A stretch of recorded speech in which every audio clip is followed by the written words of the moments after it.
सफरपूर्वच्या आचले तलाव परिसरातील video social मीडियावर व्हायरल झाला आहे। व्हिडिओमध्ये काही महिला आणि पुरुष पाकिस्तान विरोधात निदर्शने करणाऱ्या तरुणांची झटपट करताना दिसत आहेत। ते पाकिस्तानच्या झेंड्याला इस्लामिक ध्वज म्हणत त्यांचा अपमान न करण्याची मागणी करतात। या प्रकारामुळे परिसरात तणाव निर्माण झाला आहे आणि सोशल मीडियावर वाद उफाळला आहे।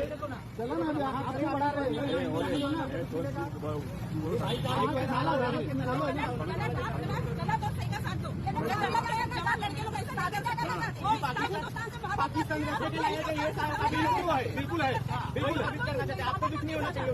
आप देखो यहाँ हिंदी में पाकिस्तान लिखो, मैं पैर रख के जाऊंगा, लेकिन ये झंडे को अपमान करना ये हमारे संविधान में नहीं कहता। लिखो ना पाकिस्तान, मैं